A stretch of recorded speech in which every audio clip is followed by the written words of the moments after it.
called Fit Align to Data. Our goal in this lesson is to make scatter plots and to write equations to model the data. We're going to kind of put everything we've learned together about writing equations in this lesson. We're going to give it a purpose, how you could use this in real life. Let's talk about some background information first. First, you need to know what a scatter plot is.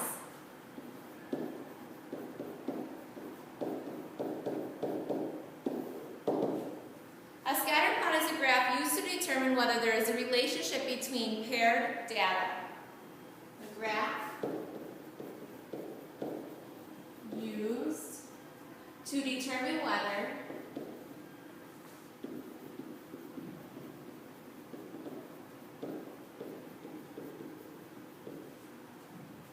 there is a relationship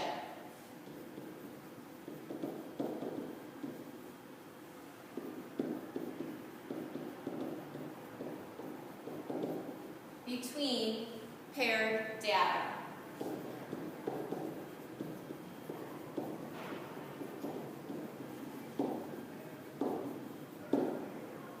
Okay, so it's all about the relationship between the ordered pairs, between the x values and the y values. You're going to see three different types of relationships.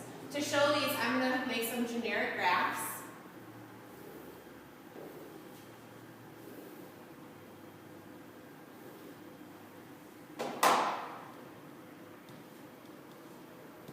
Okay, so the first relationship that you might see is one that starts from the bottom left and works its way to the top right.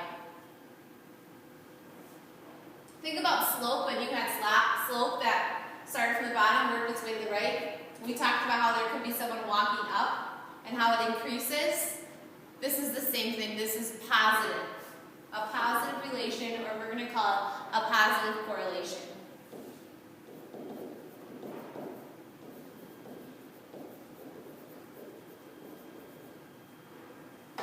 This says, as the x values increase, as we work our way to the right, so do the y values. Both the x and the y values are increasing.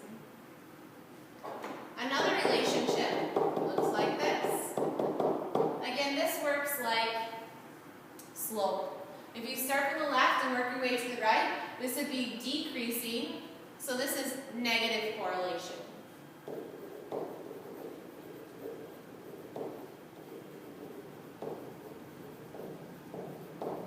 As the x values increase, the y values decrease. The last type really has no relationship. The ordered pairs are just kind of scattered everywhere. As the x's increase, the y's don't do anything. This is called relatively no correlation.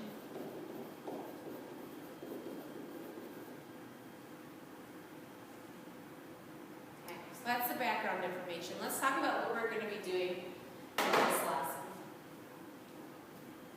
They're going to give you a word problem, and you want to model that information with an equation so you can predict the future. We're going to do that by creating a scatter plot so we can write an equation. Here's our problem. You don't have to write the word problem down, but it'll be a good idea to put the table in your notes. The table shows the weight of an alligator at various times during a feeding trial. Make a scatter plot where x is the number of weeks and y is the weight of the alligator. Draw a line of best fit and write an equation. Okay, so put yourself in this scientist's shoes. Think about if you were in the middle of a trial. And so far, the trial is 49 weeks long. You collected all this data. When it was born, when the alligator was born, it was 6 pounds. All the way to 49 weeks, now it's 20 pounds. You want to create an equation so you can predict the future. When it's 100 weeks, I want to know about how much should this alligator weigh according to its past. So what you're going to do is you're going to make a scatter plot, and I've already started making one to save time on this video. Your x values are going to be the weeks, and your y values are going to be the weights, and make sure you label that. Now you need to use graph paper with this. It needs to be so precise. And on your graph paper, you're going to have more room than me, so you're going to want to use the whole page of graph paper. Look at this is an example of one I did. I used the whole page. This is not this problem. Okay? Don't use a teeny tiny space. If you can have intervals that go up by 1, do so. Or try to use the smallest intervals possible. If you can go up by 2s, that's better than going up by 5s. I didn't have much space for my x values. The x values went all the way to 49, so I had to go up by 5s. That's not going to be very helpful later on. For my y values, the weight, I was able to go up by 1s. Okay, so I'm going to start it. Well, you need to push pause and finish this in your graph paper. I'm going to start graphing the ordered pairs. So my first ordered pair is 0, 6.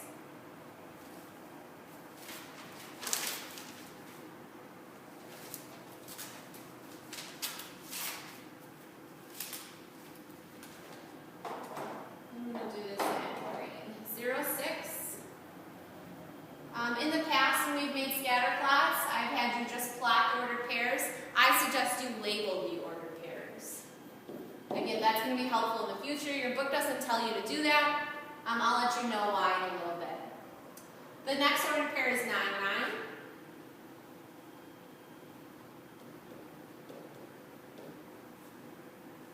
$18, 10.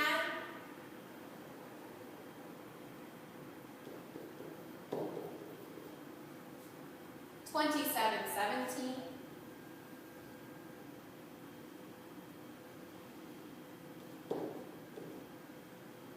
27, 17.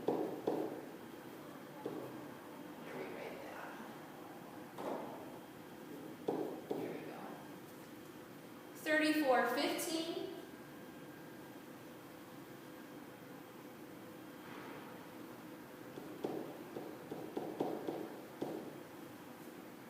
43, 17.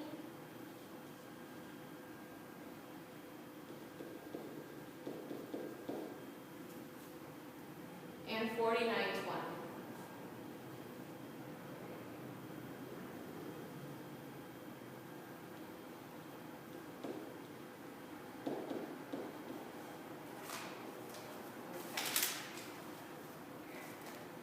Let's talk about the relationship of the ordered pairs. I see that this has a positive correlation. That means as the week increases, as the weeks increase, so does the body weight in the alligator. The body weight is increasing as time moves on. Okay, so our whole goal is to write an equation. To write an equation, we're going to use something called a line of best fit. It's going to approximate the middle of our data. We want the middle of the data because it's going to be more precise than just picking 2 random ordered pairs. So your line of best fit needs to be drawn by a ruler. So here I'm going to take my ruler and I'm going to draw. Don't draw yours yet, wait until you hear what I have to say. Your line of best fit, you're going to try to draw it so there's the same amount of ordered pairs on the top of it as there is on the bottom of it. So take a look.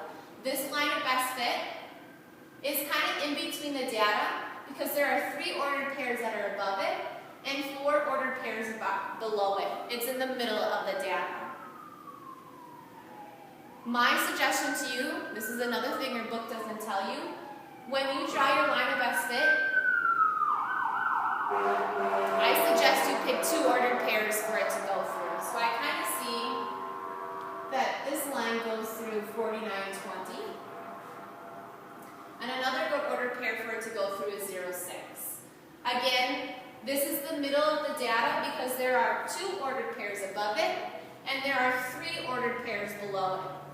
You don't necessarily have to have your line go through ordered pairs that you drew in. They could go through ordered pairs like this one here. You see that the line matches up with 15, 10? You could use that as an ordered pair too.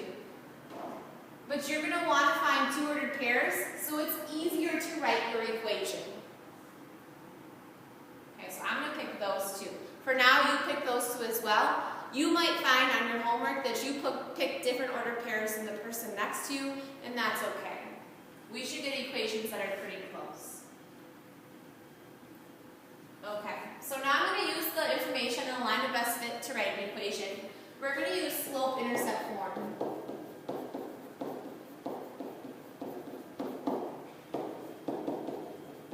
Think about what you need for slope-intercept form. You need a slope and you need an intercept. You can find slope two different ways. You can use rise over run, or you could use a slope formula. Because my graph is very vague and I use big intervals, it's going to be very hard for me to use rise over run here. So instead, I'm just going to use the slope formula. But if you have a graph that's way more descriptive, use rise over run. So this says 6 minus 20, 0 minus 49. 6 minus 20 is a negative 14. 0 minus 49 is a negative 49. Make sure you always reduce this slope. I can take a negative 7 out of the numerator and the denominator. Negative 14 divided by negative 7 is 2. Negative 49 divided by negative 7 is 7. Now this is a pretty nice slope. On some of these problems, you're not going to get as nice of a slope. We lucked out. We also lucked out because by looking at the graph, I can tell what the y-intercept is, where the line crosses the y-axis. It tells me the y-axis is 6. My b is 6. It's not always going to be the case. Let's say, don't draw this on your graph, let's say you get a line that looks something like this. Do not guess that the y-intercept is about 8.5. That's going to throw your graph off. Instead, you should use all the information that you know and plug it into the slope-intercept form to find your b. So I'm going to show you how to do that, even though we know that the b is 6. To do that, you're going to plug the slope and pick an ordered pair into the slope-intercept formula. So my y value is 6, my slope is 2/7, and my x value is 0. Get me left out. These are some pretty nice numbers. Anything times 0 is 0. Technically, b is already by itself, or you could subtract 0 from both sides. So I find out, again, that my b is 0.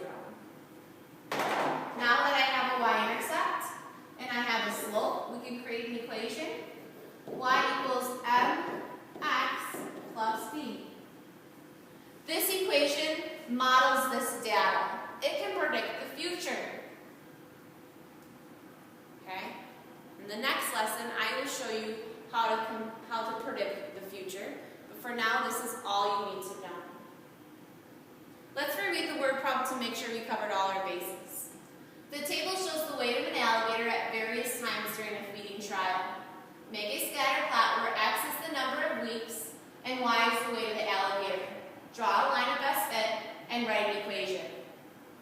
So we drew a line of best fit to approximate the middle of the data, and instead of picking two random ordered pairs to make an equation. This is going to be more accurate than picking two random ordered pairs, usually. And then I made an equation by using slope-intercept form. You are more than welcome to use point-slope form, but make sure at the end you solve for slope-intercept. Now is a good time to write down any questions that you may have.